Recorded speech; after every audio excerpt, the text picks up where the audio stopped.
Hi there, Cosmic Family. My name is Leal in this incarnation. Today, I wanted to talk about the divine purpose. This is something that I already talked about many times. Since I opened this channel, I've been focusing in this, and I think that for many people that is entering in spirituality, this could be less interesting than manifest or gaining things, because many people approaches spirituality from that place, because we were in crisis, because we lost things, and we want to gain. Actually, we want to get our lives better, and I completely understand that. I think that's something that most of us went through, but it's real that few people approaches spirituality because they want to give, or because they want to do something better for the world, for example. So this happens because ego doesn't, when ego is disconnected, doesn't like to give, actually. So I really want to focus in this because laws in this earth, on this earth, are changing too in this process. We're going to, I already said so, but we're going to experiment big changes on a global scale here. So the law of cause and effect is something that we could use to manifest, to gain resources, to have a beautiful house, for example.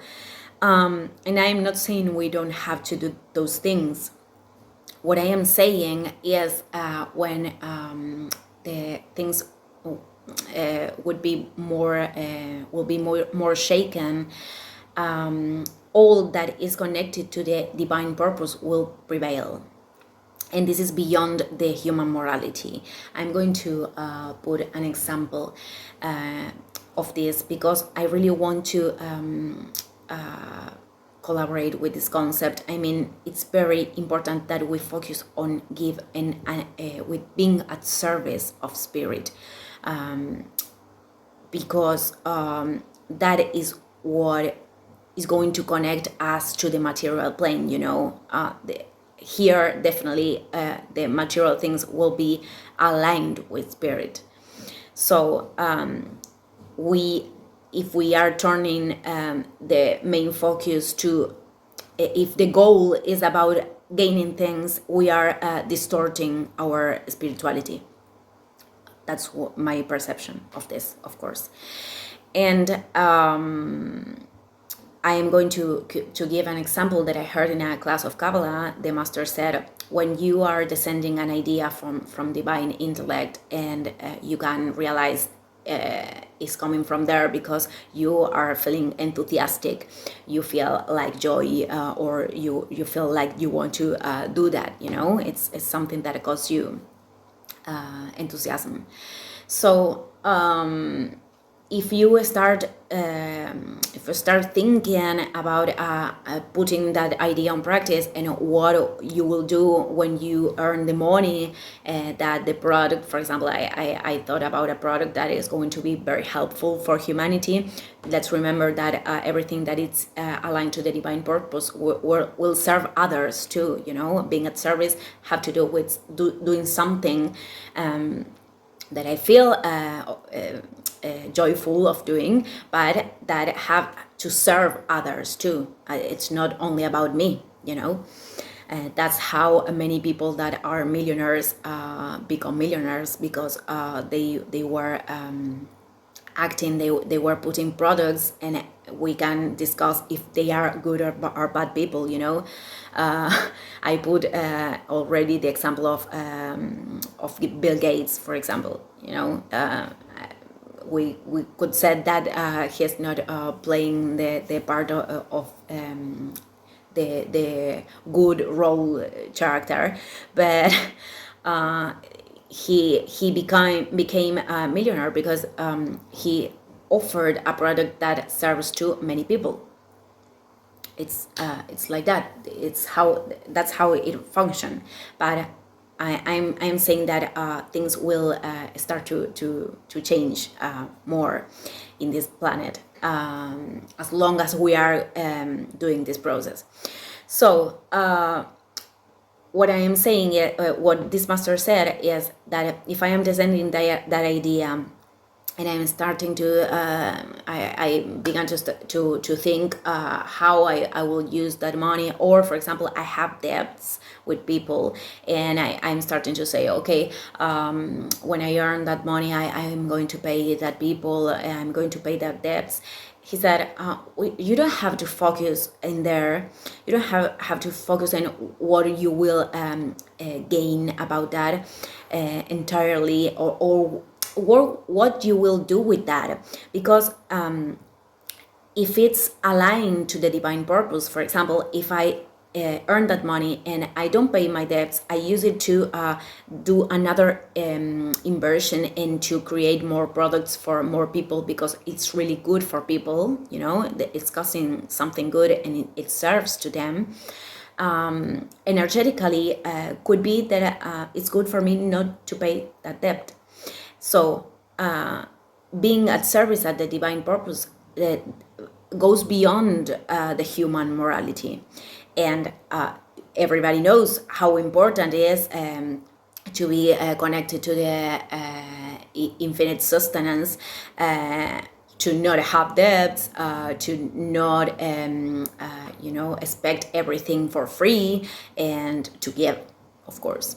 So in this case, for example, if my act is aligned to the divine purpose, I don't have, for example, to pay that debt.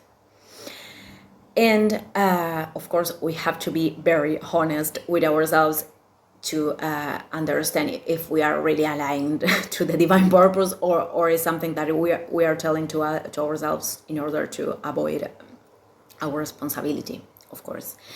But what I am saying is that big changes are coming, and I'm not saying this for nobody. It's not about having fear, it's about understanding that all the material plane will align as much as we are aligned to spirit. And aligned to spirit is something that not every time is easy. Many times we could be joyful doing that, but many times it's something that it's not easy, because ego has its resistance. And I am putting the example, there's many videos that I didn't choose it to do it from my ego. It was something that I was feeling I had to do, but there's information that I didn't want to my ego didn't choose it, basically. But being at service of the divine, it goes beyond that. It's what you feel correct to do. And people that is aligned with this is the people who could sustain them, hold themselves in that process. Because many times we could experiment things that are strong to feel, strong to experiment. This is a cosmic transition. So that's why I am focusing in this, because manifestations and gaining and having and receiving, it's not everything. It's not everything. And I am saying this because I think this is the what happened for most of us, and I experimented that myself, but I think I had to experiment many other things to understand what is the main purpose, because if we are not aligning with that, and I think we're going to, of course, experiment situations, and it's okay, because it's part of the journey, to understand that all the material is connected to the spiritual. So here, the importance, the important part is the spirit, and all of the rest is going to appear as much as we are connected to that. So everything that is in the aligned with the divine purpose will prevail. That's the title of the video. I'm saying this because I'm going to put another example. Jesus, I think I don't remember if I said this, but Jesus was known as the Lamb of God. And many people think that because he was sacrificed in the cross. I think Jesus wouldn't like to be remembered by that moment, which was the final part of his entire mission. And actually, being the Lamb of God, it's a sacrifice which Jewish did do in Pesach to purify with the blood of the lamb. But the word sacrifice actually is sacred office. It's not the meaning that we used to give to that word. So sacred office is to put my entire existence aligned to the divine, to make of my living, my incarnation, sacred experimentation. And everything is sacred. Actually, everything is part of God, even if we are not conscious of that. But what I'm saying is every one of us, we have to be the Lamb of God. and I'm not saying we have to be crucified, he wasn't the Lamb of God because he was in that cross. He was the Lamb of God because he put his entire life aligned to the mission of his soul, of the spirit. So this is something that we all have to practice. We all have to be the Lamb of God. And I wanted to get clear about this because they use a lot the part of the cross, to spread in guilt on the people, and their religions use that to manipulate, and I don't think that Jesus would want that. But okay, I just wanted to focus in this because I think to get clear about this will help a lot in the things we're going to experiment as humanity, to not lose ourselves, to can hold ourselves in that transition process. So I'm ending the video here. Thank you everybody, and see you tomorrow.